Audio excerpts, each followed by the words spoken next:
Halo teman-teman di Indonesia. Hari ini saya ingin menyampaikan seperti apa kerja di kantor pos sebagai tukang pos. Maaf ya, saya tidak boleh pakai seragam tukang pos pada saat ini karena itu terlarang. Saya hanya bisa menunjukkan ya. Jadi contoh ya. Kalau kemeja ada dua macam yang saya pakai, yang satunya ini dan yang satu lagi ya hampir sama aja, cuman tidak ada garis-garis. Terus ada celana panjang dan juga ada celana pendek yang sama seperti yang panjang, cuman pendek aja. Saya juga diwajibkan pakai sepatu yang anti-slip, dan saya juga memilih yang tahan air. Nah, kalau sehari-hari kerja di kantor pos, saya datang dan karena masih baru, saya tidak boleh mengatur surat dan paket-paket ya. Jadi kalau tukang pos biasa, mereka ada lemari khusus, banyak tempat untuk mengatur surat dan paket kecil, termasuk majalah, sesuai dengan rutenya.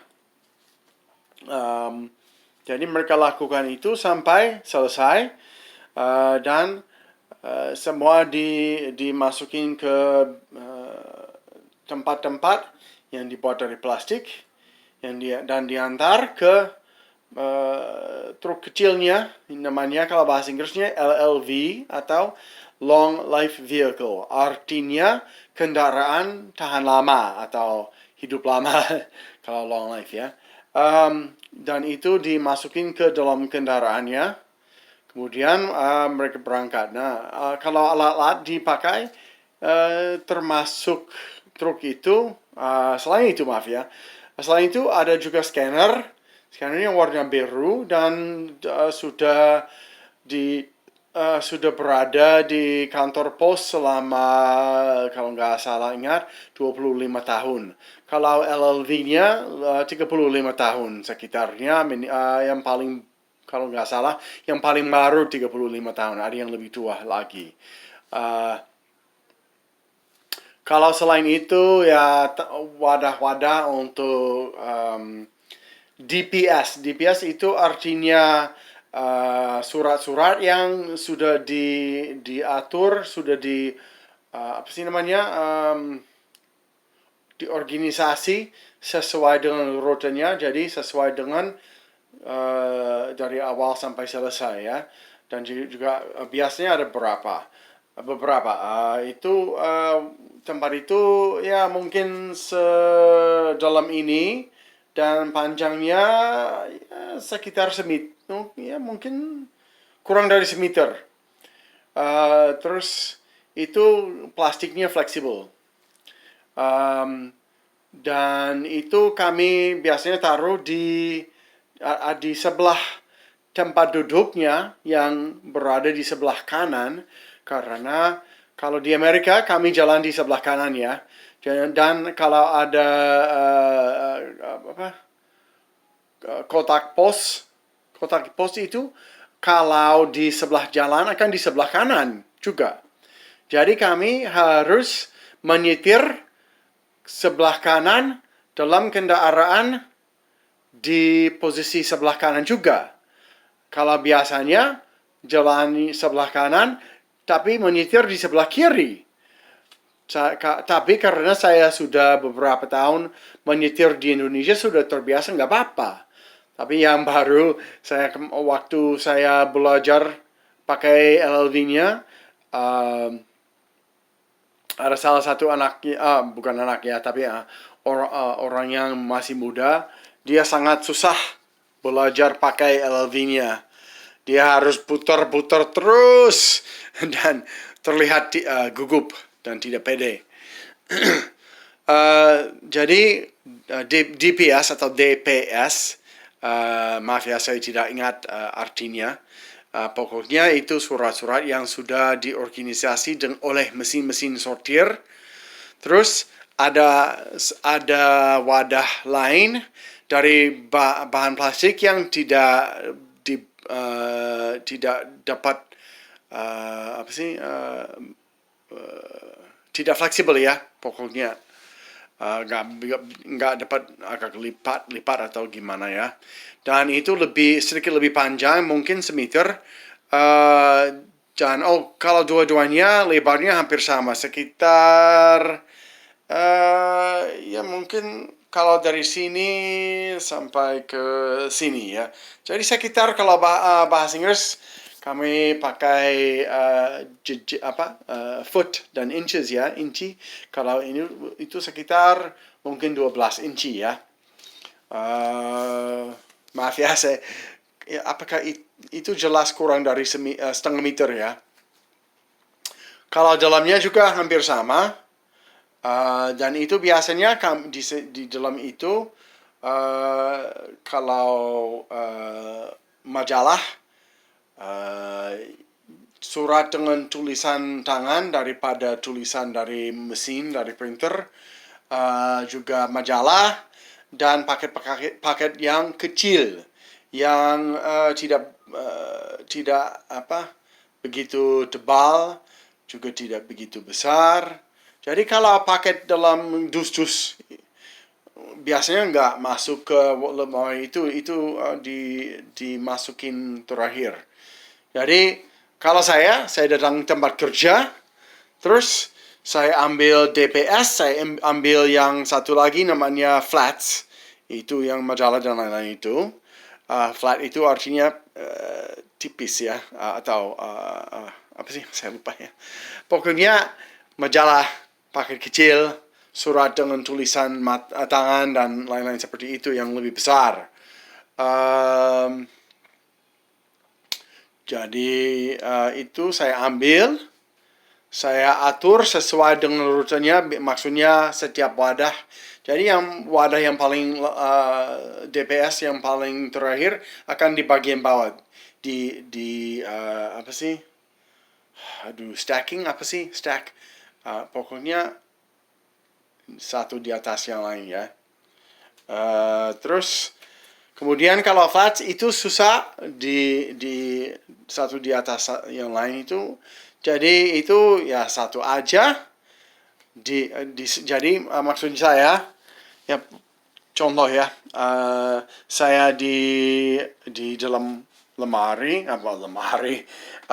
kendaraan saya duduk di sebelah sini akan ada semacam tempat yang permanen yang dapat digerak ke sebelah kiri dan kanan agar lebih nyaman untuk kami kalau kami jalan kaki waktu antar surat dan paket, lebih nyaman di sebelah kiri. Tapi kalau antar lewat kendaraan aja, jadi dari kaca dibuka dan masukin ke kotak di sebelah jalan, akan apa sih? Maaf ya, bahasa Indonesia saya sudah payah. Nggak ada orang Indonesia di sekitar saya, jadi saya lupa ya. Seperti jadi pokoknya digerak ke sebelah kanan biar lebih dekat dengan saya agar gampang ambil. Khusus dan di sebelah itu kalau masih ada tempat biasanya, jadi di sebelah belakang DPS dan flatnya ada paket-paket yang di dalam dus, ataupun yang cukup besar tapi dalam plastik. Dan itu semua diatur. Tapi kalau yang paket-paket itu yang besar, tidak ada wadah, cuman ada ya bisa dibilang troli ya, atau apa sih kalau keranjang yang lebih besar dari yang dipakai di toko belanja ya. Mungkin mungkin 2 meter kali 1 meter dan dalamnya juga 1 meter sekitarnya dan ada roda-roda di bawah. Ada macam-macam apa mungkin disebut kendaraan tanpa motor ya. Ada yang lain juga yang sangat besar, sangat berat dari besi dengan bagian bawah yang dibuat dari kayu yang kuat dan tebal dan ada beberapa roda di bawah. Itu namanya truk tangan ya. Itu juga dapat dipakai kalau tidak ada di setiap tempat kantor pos ya. Saya sudah kunjungi Loveland, Batavia, Milford, New Richmond, dan Amelia, dan semua beda. Tidak semua punya yang lain ya. Kalau yang beroda, yang yang digerak oleh kami ya. Jadi kalau pakai paket itu kami pakai scanner untuk nge-scan setiap paket biar scannernya membuat daftar di dalamnya. Kemudian di dalam bagian belakang kendaraan dan juga tray yang di tempat itu untuk flat dan DPS kami taruh yang paling pertama ya. Terus kami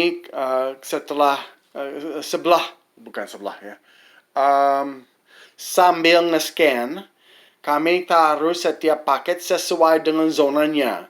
Maksudnya, kalau bagian rute yang pertama itu zona 1, bagian kedua zona kedua.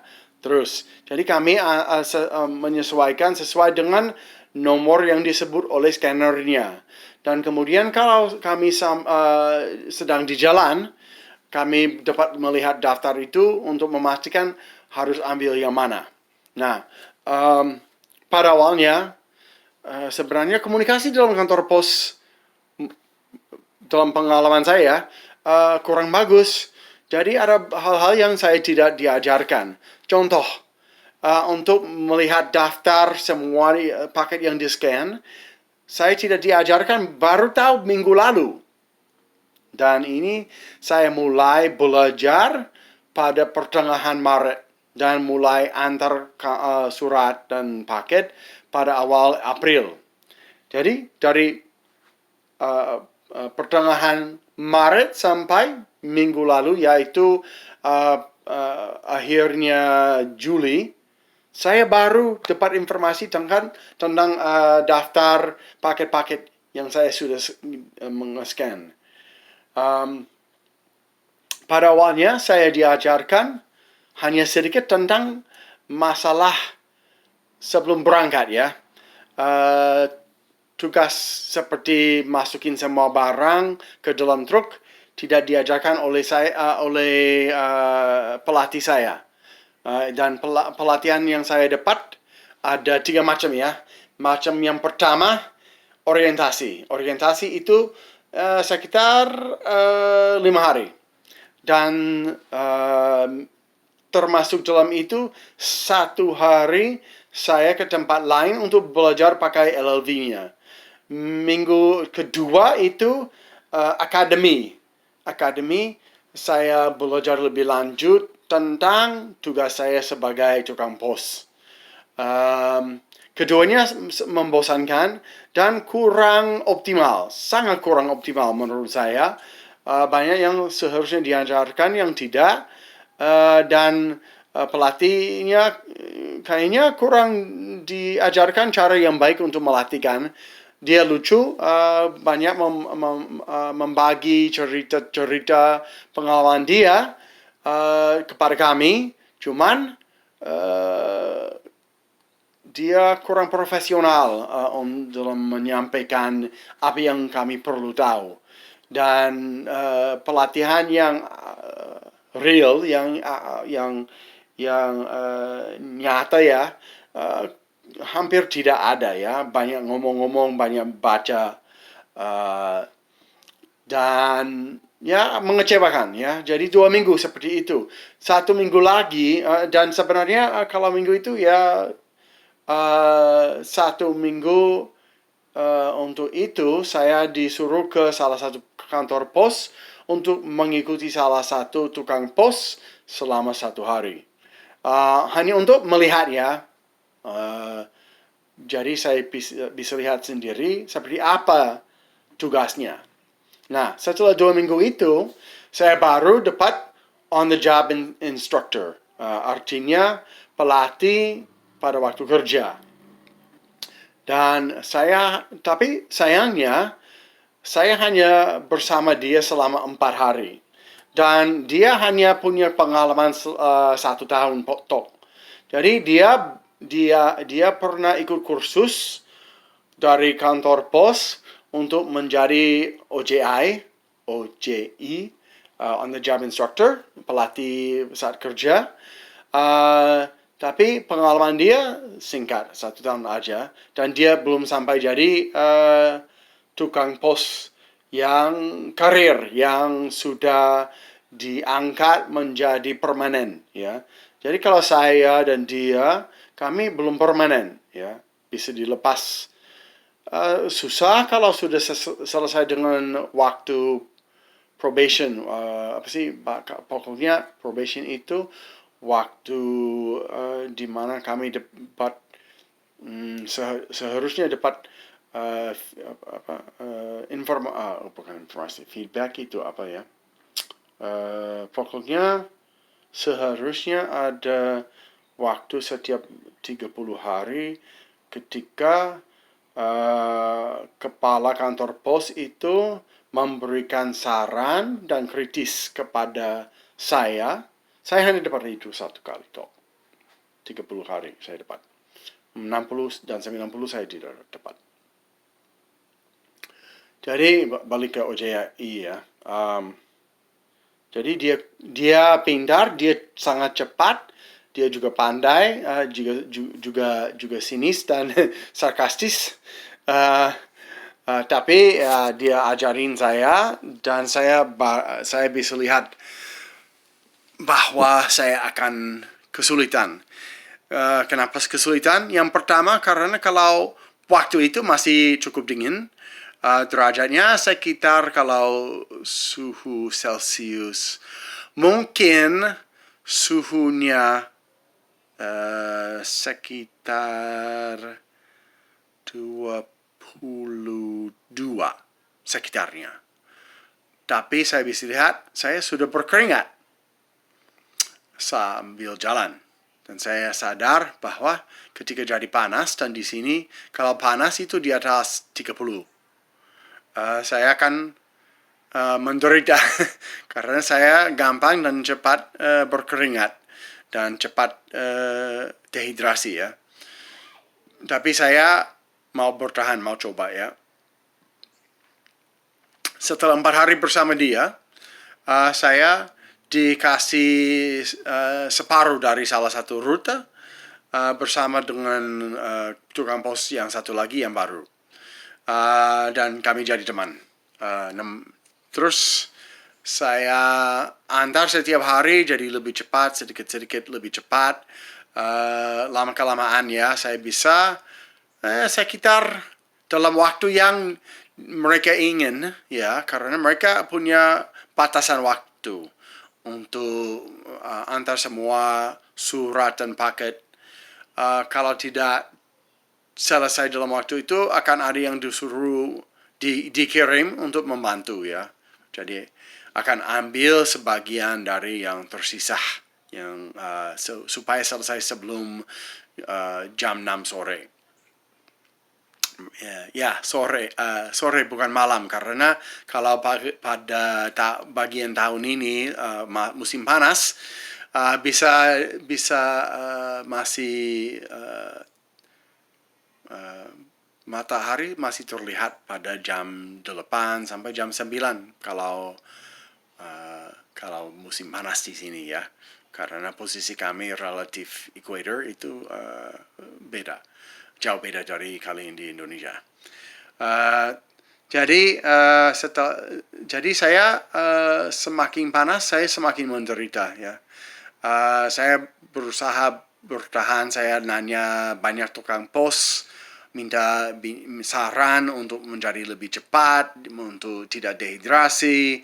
Saya dapat 2 minggu lalu saya dapat saran dari kepala kantor pos saya dan juga dari perwakilan dari Persatuan Tukang Pos yang juga kerja di sebelah saya sebagai tukang pos. Dan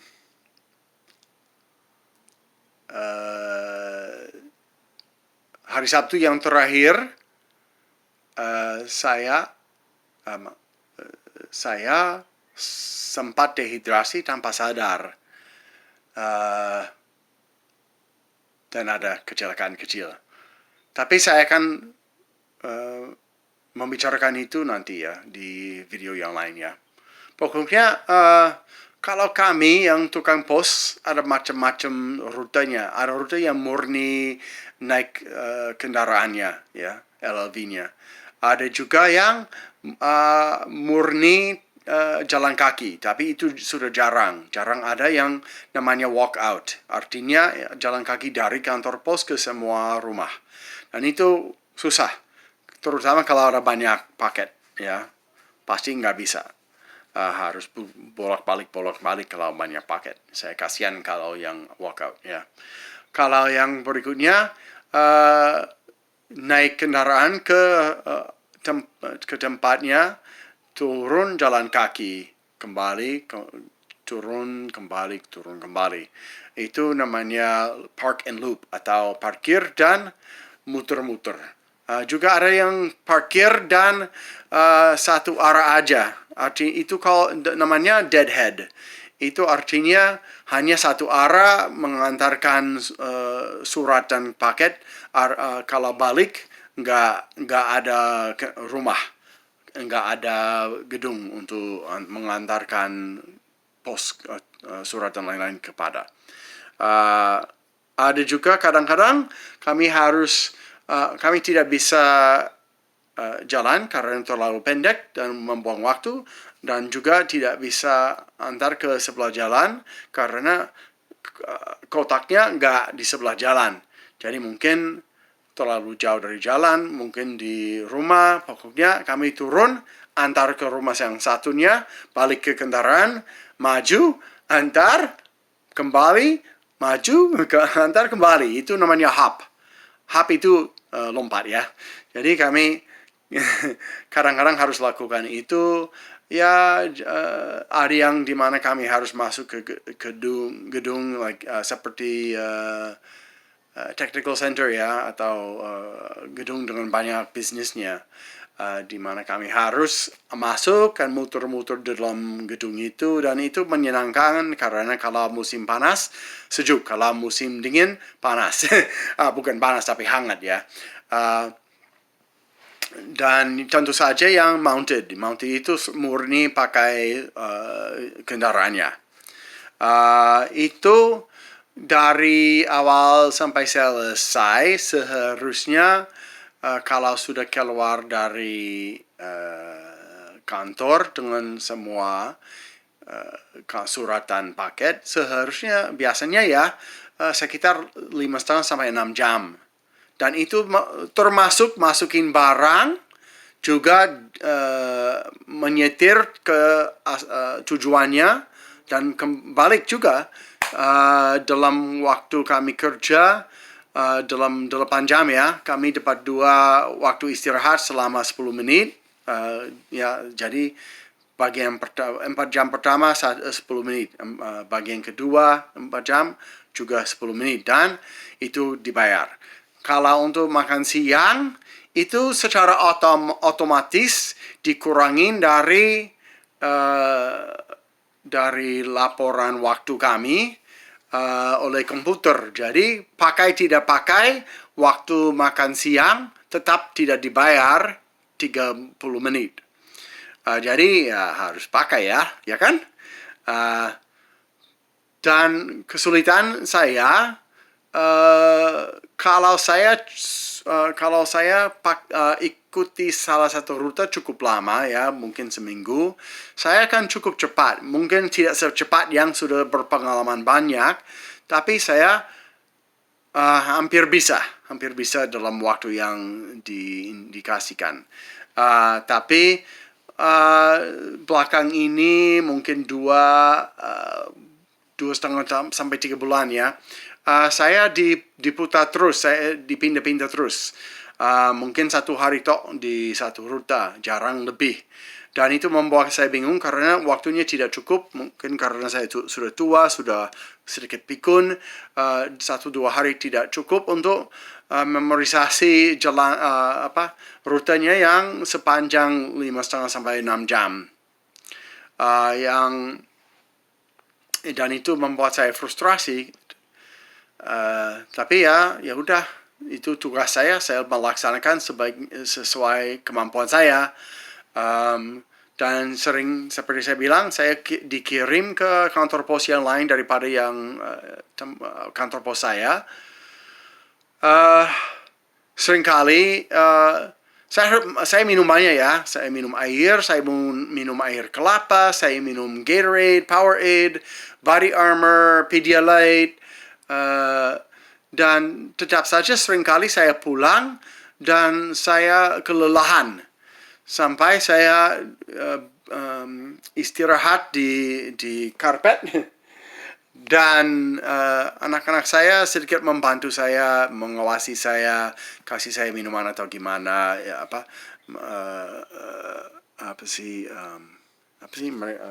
anak kedua saya Regis, dia kadang-kadang kasih memijat kaki saya karena sakit, karena ada sepatu yang dianjurkan oleh pelatih orientasi saya, dan orang itu bilang pakai Rocky.